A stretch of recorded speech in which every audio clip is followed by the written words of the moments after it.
Gracias. Gracias por ser parte de su programa Métele con Carlos Merced, y ya llegó el momento de que todos estábamos esperando. Estamos viviendo una nueva realidad. La vida nos ha cambiado, el mundo ha cambiado. Hay cosas que ahora no podemos hacer. Nosotros los latinos, que nos encanta abrazar tanto, Dios mío, ahora estamos privados de hacer esa manifestación de cariño, esa manifestación de amor, todo por cuidarnos y por cuidar a los demás. El COVID-19 es una nueva realidad. Ha cambiado todo, la educación. Hay una lucha de que si presencial, que si virtual, a unos les gusta, a otros no. Esta noche nos honra con su presencia en este programa un puertorriqueño infectólogo, doctor especialista en enfermedades infecciosas. Es un orgullo boricua, y de verdad yo sí puedo dar fe de su profesionalismo. Yo en un momento, luego de mi trasplante de hígado, tuve una infección que agarré y él fue uno de mis doctores, y ahí fue que nos conocimos por primera vez, y ahora pues nos une una linda amistad junto a su esposa también, Glamil.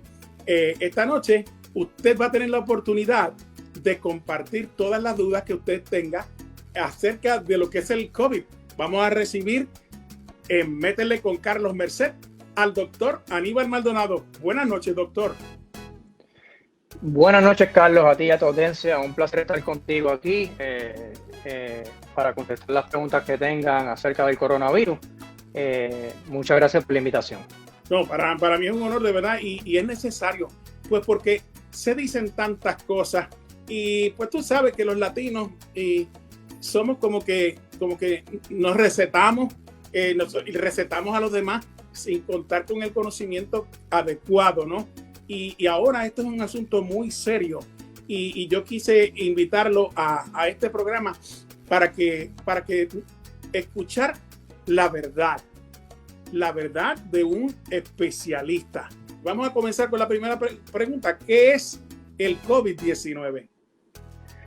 Mira, el COVID-19 es un coronavirus, lo dice el nombre, es un coronavirus nuevo que se descubre en el área de Wuhan, en el área de China, y pues empieza a causar síntomas, a causar infecciones del tracto respiratorio en esa área, y empiezan a haber múltiples pacientes que empiezan a desarrollar estos síntomas, y eventualmente el número de pacientes es significativo, y los médicos en esa área identifican que algo anda mal, algo no hace sentido, porque usualmente estos virus respiratorios, los pacientes tienden a tener un curso benigno.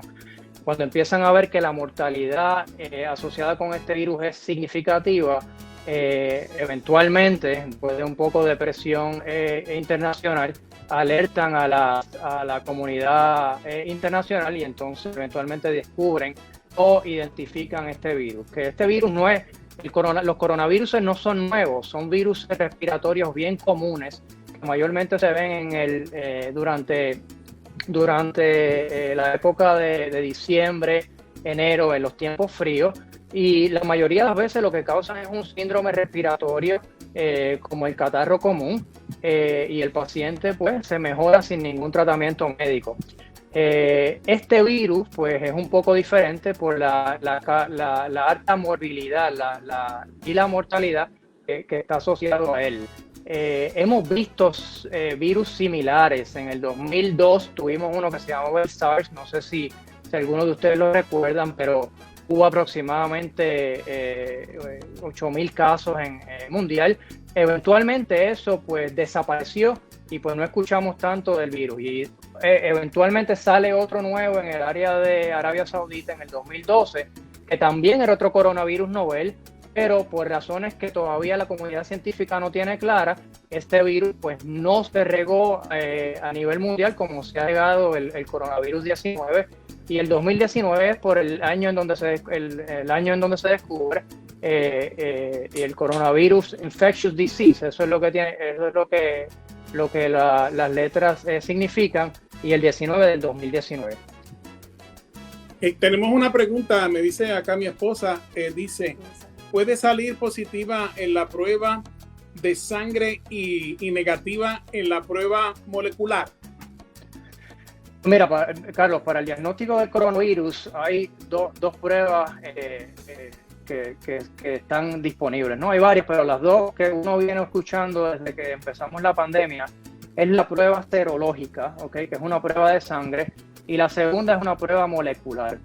La prueba de excelencia es la prueba molecular. La prueba serológica es una prueba de sangre que lo que mide es anticuerpos. El problema con esa prueba es que muchos pacientes o no desarrollan anticuerpos o desarrollan anticuerpos un poco más tarde durante el curso de la enfermedad. La prueba molecular específicamente detecta material genético del área de la nariz o de la nasofaringe y es obviamente mucho más específica. Puede estar positiva 2 o 3 días después que el paciente se expone puede quedarse positiva tan específica que puede quedarse positiva por semanas hasta meses después que el paciente se recupera de la enfermedad. Así que ahora mismo la prueba que se recomienda es la prueba molecular.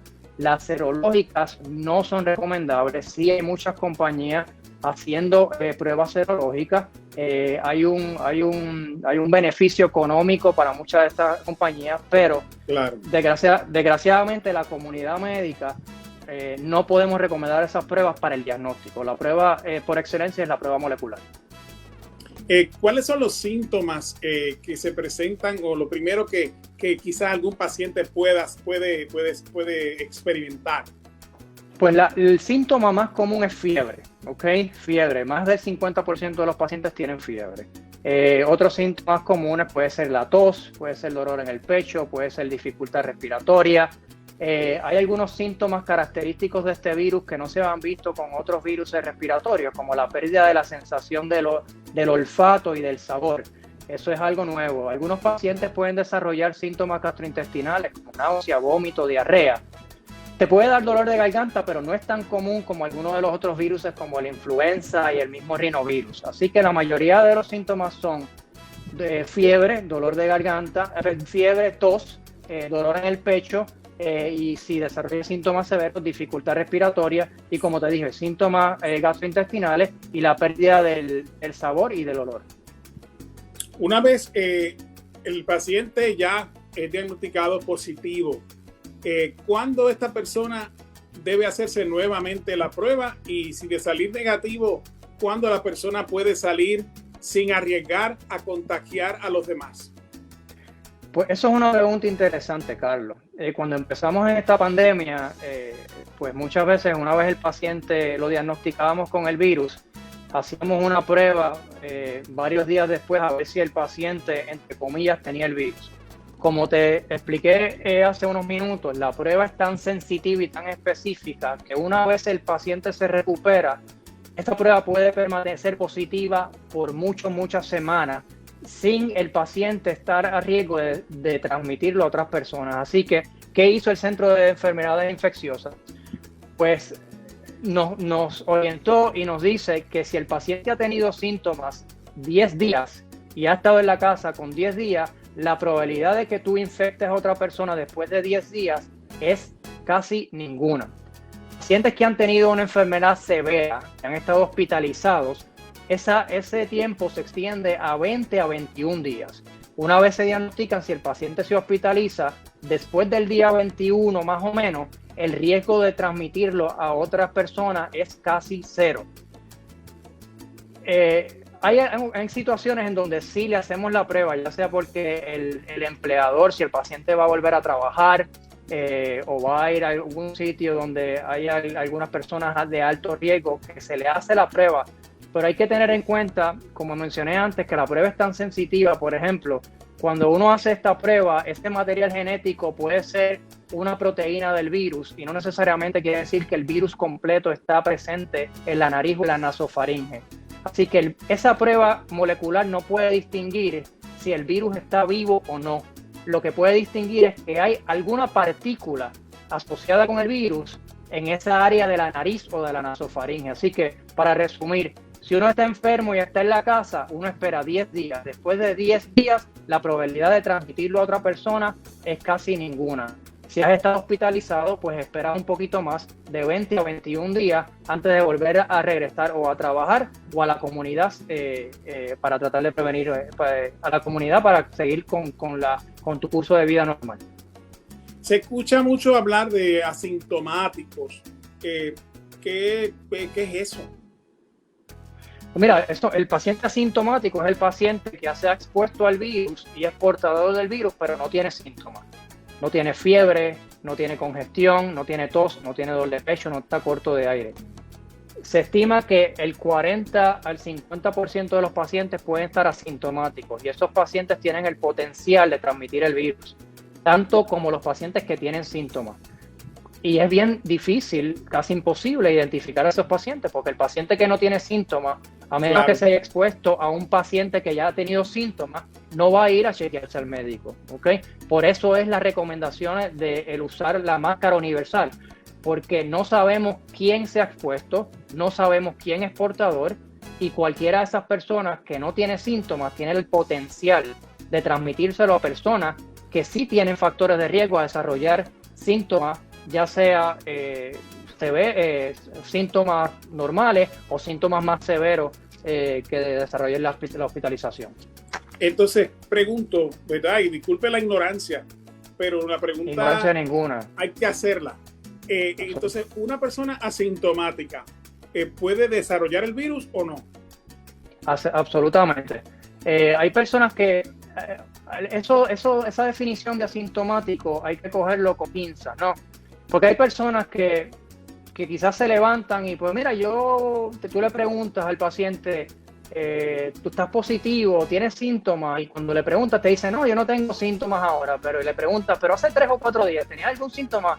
Pues fíjate, yo me levanté hace 3 días y tenía un poco, me sentía caliente, me dolió la garganta como por un día y al otro día se me fue todo.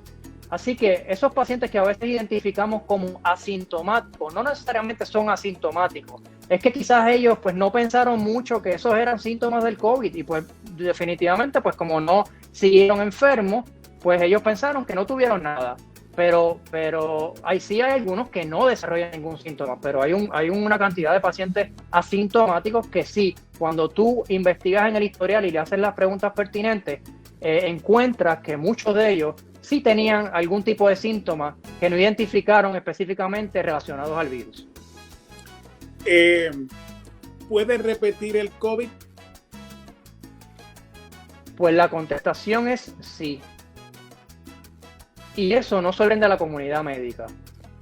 Piensa la influenza, piensa el virus del catarro común. Son viruses que te pueden dar anualmente, ¿no? Por eso la recomendación de la influenza que te pongas la vacuna del virus una vez al año, porque el virus cambia. Lo que sabemos de este coronavirus, tienes que tener en cuenta que lo que llevamos son 6-7 meses en esta pandemia. Así que claro, es relativamente nuevo. Estamos aprendiendo todos los días nueva información. Lo que ha salido a la luz basado en los estudios que tenemos es que los anticuerpos, esas moléculas, esas proteínas que te protegen en contra del virus, duran aproximadamente de 3 a 4 meses y son protectivas, te protegen en contra de tener otra infección. Pero si buscas en la literatura en las últimas semanas, ya se han descrito algunos casos probados, uno en Nevada, otro en China, en donde se pudo determinar que el paciente sí le dio síntomas hace 4, 5, 6 meses, se mejoró, tuvo otra exposición y le volvió a dar. Así que esto no sorprende a la comunidad médica. Ahora, es una cantidad probablemente mínima comparado con el número de casos que tenemos a nivel mundial. Pero de que puede ocurrir otra vez, definitivamente sí. Wow. Se escucha también por ahí hablar acerca de los falsos positivos. Los falsos positivos, los falsos, yo me preocuparía más, Carlos, por los falsos negativos. Esta prueba molecular es tan buena que si la prueba es positiva y el paciente tiene síntomas, no hay duda de que el paciente tiene COVID. El problema está en los falsos negativos. pacientes que tienen síntomas que uno le hace la prueba y sale negativa. Oh. Y hay un por ciento de pacientes, se ha descrito de un 30 a un 40% de los pacientes pueden tener un falso negativo, que tienen el COVID y la prueba sale negativa. Te doy el ejemplo, por un ejemplo real. Cuando empezamos la pandemia, veíamos pacientes en el hospital. Si tu sospecha clínica de que el paciente tenía COVID era bien alta, tú le hacías la prueba al paciente. Si salía negativa, tú asumías que ese paciente tenía COVID y le hacías la prueba 24 horas después. Muchas veces, una vez le hacías la segunda prueba, salía positivo. Así que estas pruebas no son necesariamente perfectas, ¿ok? Dependen, número uno, de en dónde el paciente esté en este tiempo del virus, ¿verdad? Mientras más temprano esté en la enfermedad, más alta es la carga viral y más la probabilidad de tener la prueba positiva también es alta. Y también hay una situación de que como el método de colección de la prueba, si tú básicamente lo que haces es que le pones la muestra en el área de la nariz y se lo sacas al paciente, probablemente te va a salir negativa. La prueba usualmente es incómoda porque la prueba tiene que ir hasta atrás de la garganta, hasta la nasofaringe, y entonces ahí es que está el virus y esa prueba probablemente va a estar positiva. Así que hay varios factores que te pueden dar falsos negativos. Tengo una pregunta. Dice, si tuve contacto con alguien que vino de Florida y me abrazó y habló sin mascarilla, ¿qué puedo hacer? Parece que es algo reciente. Pues mira, si tienes a alguien que vino de un área en donde los casos de COVID están altos, así ya sea la Florida, Arizona, California, y tienes contacto cercano con esa persona, pues lo más importante es decirle a esa persona que use máscara, ¿no? Si esa persona no usa máscara, pues la responsabilidad es de uno usar máscara para tratar de prevenir infectarse con esa persona.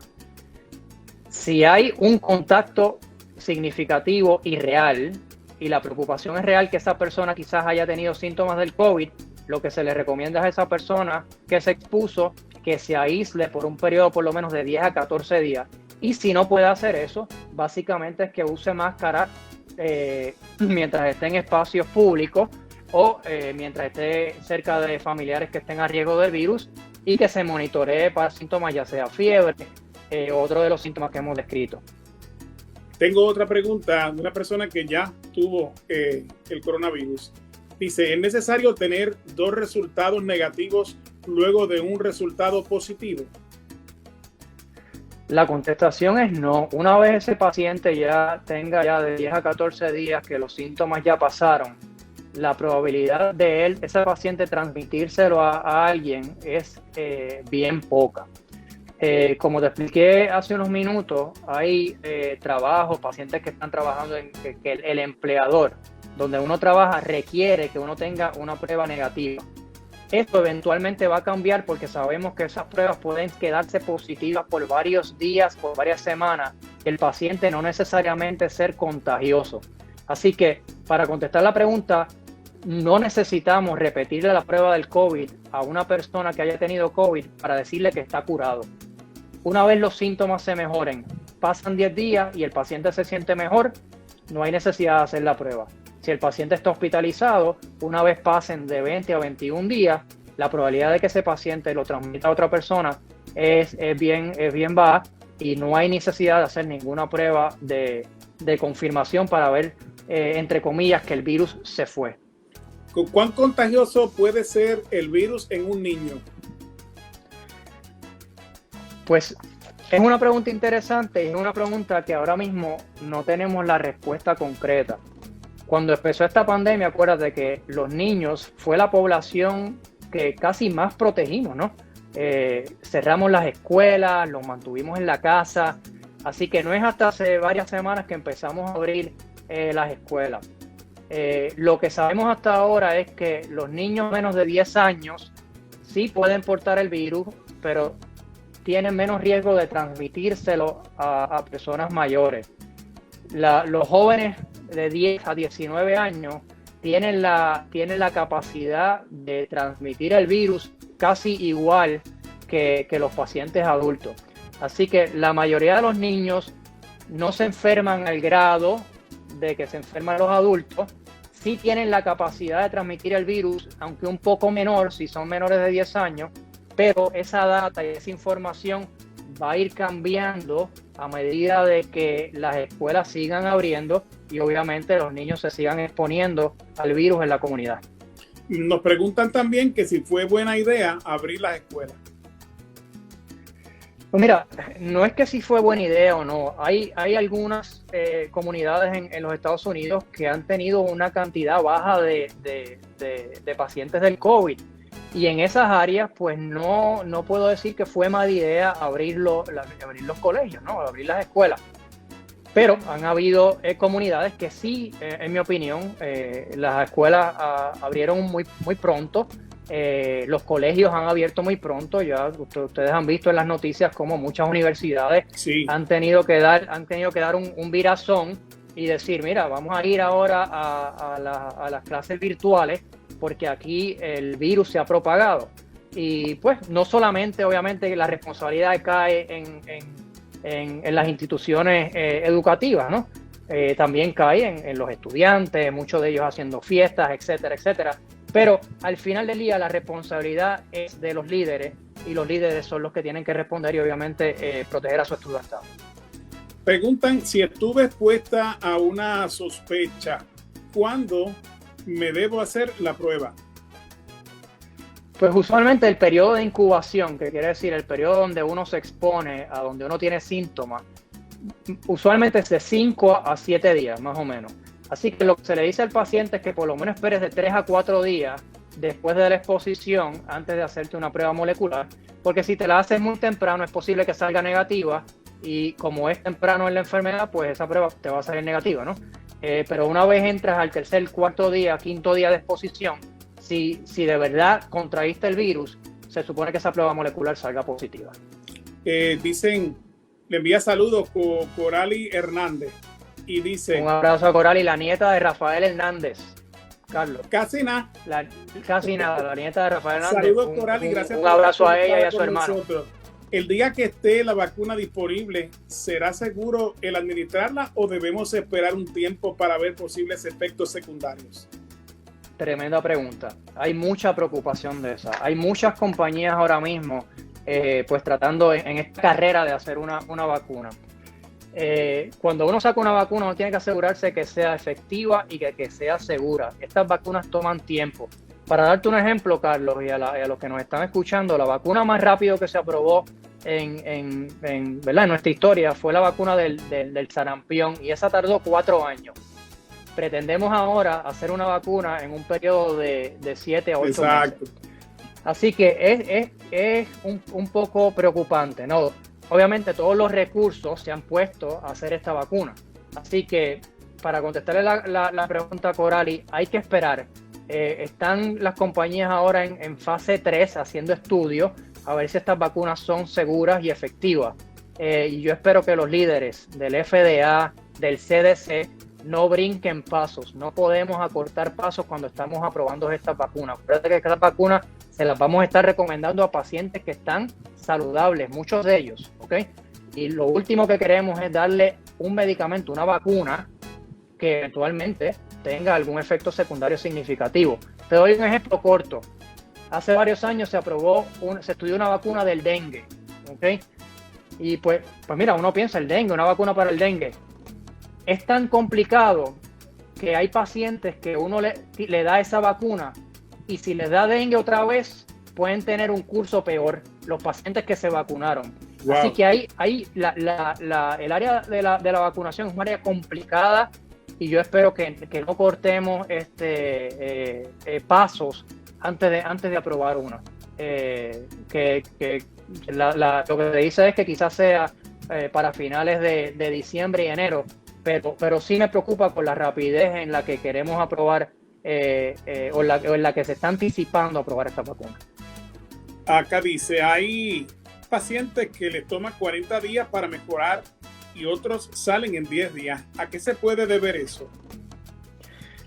La contestación es que no sabemos. Sabemos que hay condiciones genéticas que pacientes, seguimos aprendiendo que hay pacientes que una vez pasan de ese periodo de esa infección respiratoria, tienen un cansancio extremo, no vuelven a sentirse bien por semanas, algunos por meses. Pero no tenemos ahora mismo la comunidad científica, la comunidad médica, no tenemos exactamente claro por qué algunos pacientes pues desarrollan estos síntomas más crónicos y otros no. El doctor Edwin Gandía, patólogo molecular, le envía un abrazo y le da las gracias por tu excelente trabajo, que usted es un gran amigo. Un abrazo y un saludo tremendo, lo conocí en La Nación. Un saludo, Edwin. ¿Es seguro que aprueben una vacuna que no haya sido probada en la fase 3? Porque hay rumores de que van a cortar el procedimiento. Me preocupa. La contestación es que no es seguro. Yo espero que, como te dije, los líderes en el FDA, los líderes políticos y los líderes de la comunidad médica tengan la capacidad de que en estos momentos de pandemia y teniendo en mente el beneficio colectivo mundial, no aprobar algo que después de varios meses nos estemos arrepintiendo de cómo hicimos el proceso porque lo politizamos. Así que para contestar la pregunta, Edwin, no es seguro. Yo creo que no debemos acortar pasos.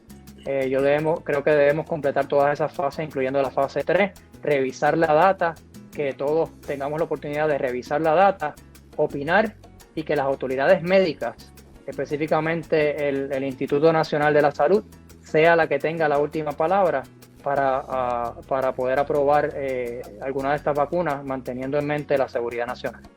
Hay una gran preocupación con relación a lo que puede suceder, a los efectos posterior a haber tenido el COVID. Hay órganos que se pueden afectar, algunas enfermedades que se pueden desarrollar. Sí, bueno, sí. Hay pacientes que por alguna razón genéticamente hemos visto pacientes que han desarrollado cardiomiopatía, que es fallo al corazón, ya sea porque el virus infectó el corazón y eventualmente desarrollaron eso. No, una vez el virus se cura, si hay una cardiomiopatía y una deficiencia cardíaca, eso es un problema de por vida, ¿no? Que requiere un tratamiento médico por un cardiólogo. Así que sí, estamos muy temprano, yo creo, ahora mismo en la pandemia, y ahora es que estamos viendo los casos en donde pacientes están desarrollando síntomas ya más crónicos, y no dudo que en los próximos meses empezamos a ver más data de síntomas y enfermedades asociadas al virus, y no solo el virus, al tratamiento que hemos estado usando, que aunque pensamos que funciona, los efectos secundarios a largo plazo en estos momentos no los tenemos claros. Los pacientes trasplantados como este servidor, pacientes en tratamiento de diálisis, quimioterapia o cualquier otro tipo, ¿verdad?, de tratamiento de esta índole, tenemos que preocuparnos doblemente. ¿Qué usted le aconseja a las personas que estamos pasando por esta situación? Es un momento difícil, no hay duda, y pacientes con trasplantes y con enfermedades crónicas definitivamente están a alto riesgo de desarrollar esta enfermedad. No solo es desarrollar la enfermedad, es desarrollar la enfermedad y desarrollar un curso más difícil, ¿no? Terminando hospitalizados, algunos en el ventilador, que ya lo hemos visto, ¿no? Ya tenemos más de 170,000 muertes. Así que las recomendaciones, pues, básicamente son claras. Obviamente, usar mascarilla, lavarse las manos, tratar de evitar sitios cerrados con poca circulación, tratar de evitar congregaciones de personas donde hay mucha gente. Hablamos de los asintomáticos, casi un 40, un 50%. Así que básicamente lo que le recomendamos a esos pacientes en la temporada de influenza es lo que se recomienda en esta temporada del coronavirus, pero 100 veces mayor, ¿no?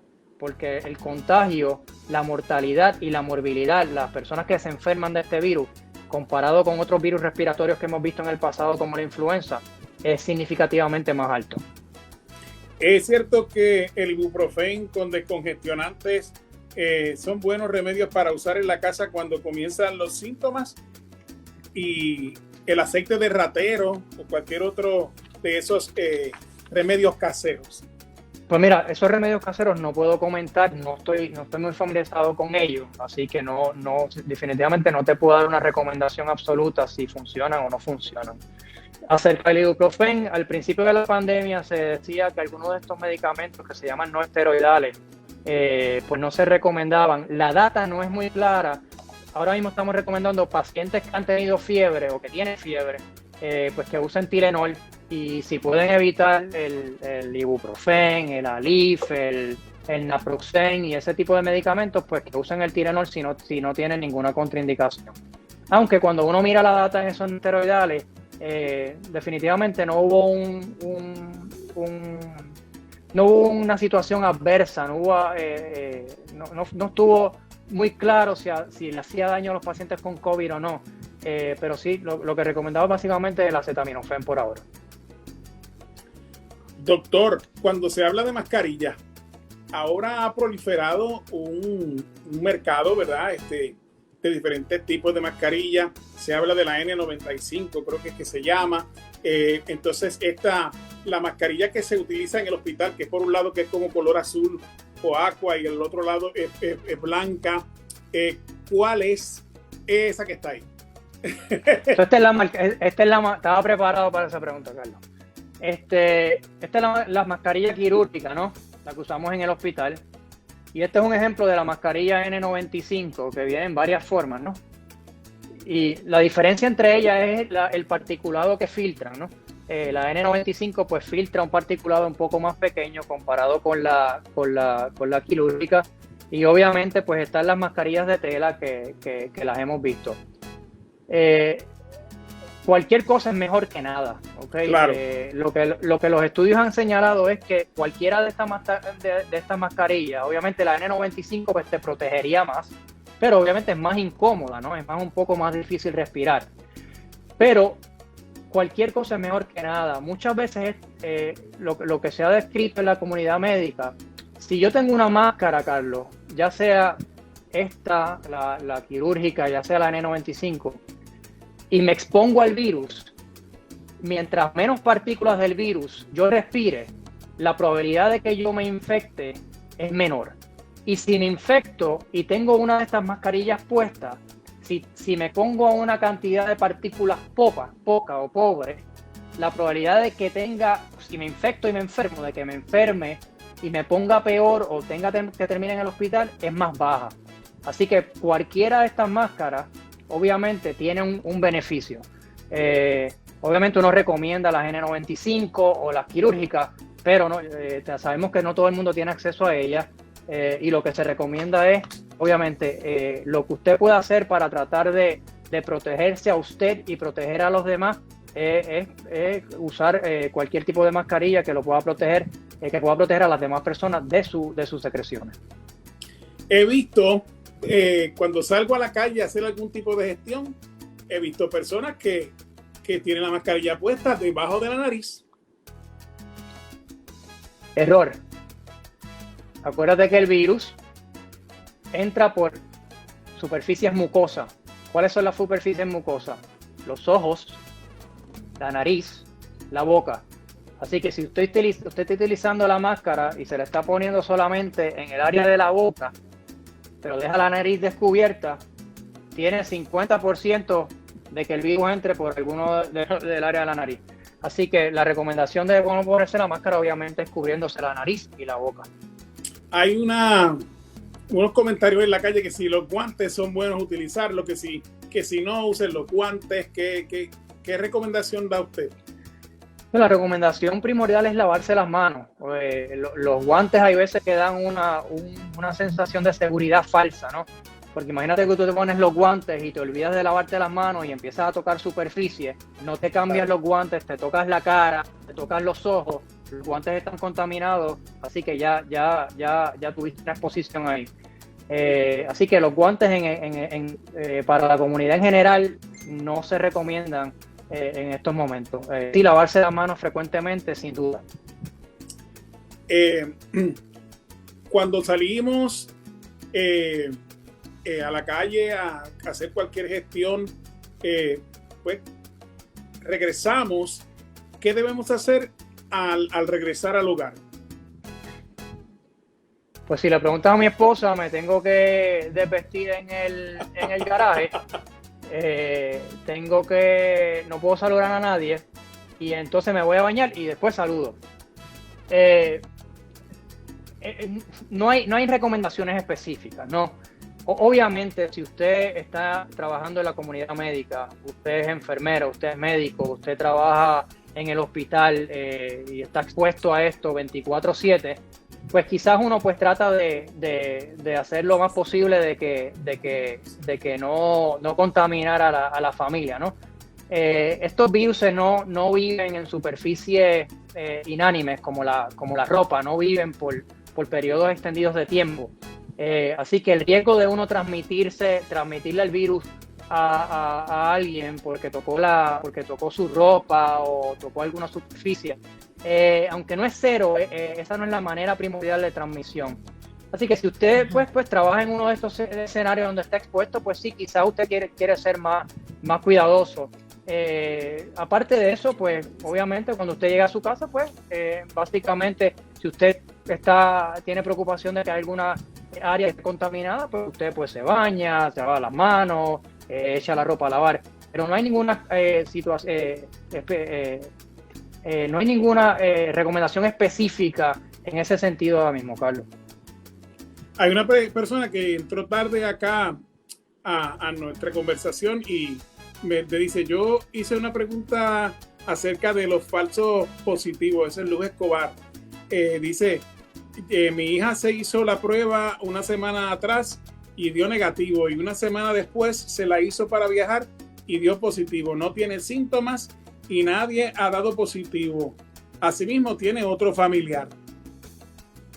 Pues yo le diría a esa persona que probablemente el falso negativo es la prueba que estuvo mal, ¿no?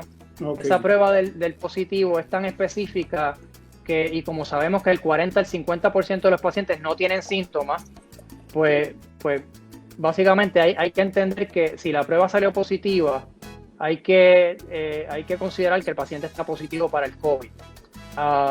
En eso estamos ahora mismo. Si la data cambia en el futuro, pues obviamente ya veremos, ¿no? Ahora, como mencioné, estas pruebas no son necesariamente perfectas y como dije, hay otros coronavirus, aunque la prueba del coronavirus molecular que tenemos es bastante específica. Estoy seguro que va a haber algún caso de algún falso positivo, pero esos son los mínimos. Lo que yo le diría a esa persona es que si salió positiva, que por lo menos trate de protegerse y proteger a los demás por 14 días, por 10 a 14 días, y si en 10 a 14 días no tiene síntomas, pues claro, a menos que vaya a viajar o a trabajar y le requieran una prueba, no hay necesidad de hacerse la prueba otra vez. Me preguntan acerca de las dosis de vitamina C que se recomiendan para el sistema inmune. Pues la vitamina C, pues vienen varias pruebas de dosis de 500 miligramos a 1000 miligramos.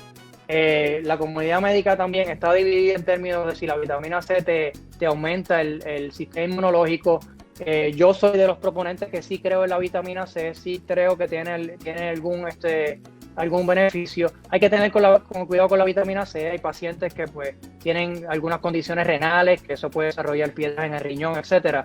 Así que yo lo que les recomiendo es consulte con su médico. Usualmente lo que las vitaminas tienen son de 500 a 1000 miligramos, pero uno tiene que asegurarse de que antes de tomar algún suplemento de vitamina, que lo consulte con su médico para entonces lo puedan orientar basado en su condición médica si tiene alguna. ¿Es seguro hacer compras por Servicarro? Pues mira, lo que sabemos es que el riesgo de uno, mientras una persona esté usando máscara, ¿verdad? La persona que esté dentro del Servicarro y uno esté usando máscara, la probabilidad de que el virus se transmita es poca, y la probabilidad de transmitir el virus en la comida también es casi ninguna. Así que la contestación es sí, ¿okay? Es seguro. Obviamente, si usted se va a infectar comprando comida de Servicarro, probablemente no se va a infectar por la comida que ingirió. Se va a infectar porque el que le estaba vendiendo la comida o no tenía máscara o usted no tenía máscara y se infectaron uno al otro. Así que no necesariamente por la comida que ingirió o compró en el local. Que dice que si cuando uno hace la compra o hace este tipo de de entrega, que si hay que lavar los artículos que uno compra.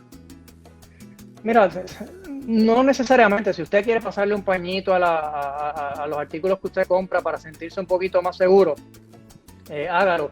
Pero los estudios indican que estos virus no permanecen por un periodo largo de tiempo viables en esta superficie.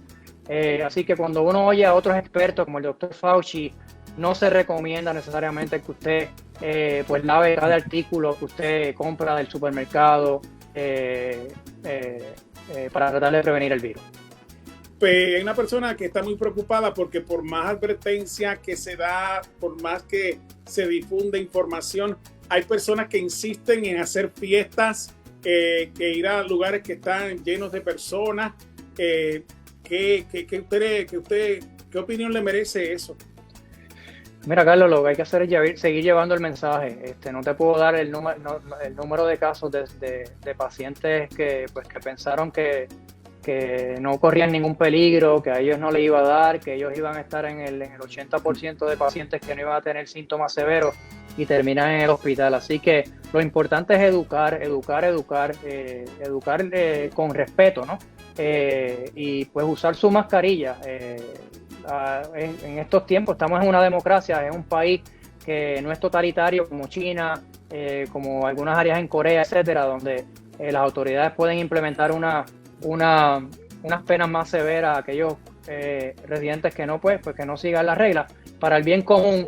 Así que lo único que le puedo decir es tratar de usar la mascarilla, educar con respeto y llevar el mensaje de que esto es real y que afecta a todos: pacientes jóvenes, adultos, pacientes con enfermedades comórbidas y pacientes que no han tenido ninguna enfermedad. Que preguntan que si se recomienda el uso de mascarilla para niños de 2 años. Tengo entendido que para niños de menos de 4 años, 5 o 4 años, no se recomienda. Es difícil para esos niños, tú sabes, usar esa mascarilla, dejársela puesta. Claro. Así que, aunque hay un potencial de que esos niños, pues sí, tengan el virus y lo transmitan, la mayoría de las veces esos niños están con un adulto, con sus papás o con alguien que se asegura de que se esté lavando las manos, que le laven las manos, que limpian los juguetes, etcétera. Así que menores de 5 años es bien difícil, es casi imposible recomendarle que usen máscara.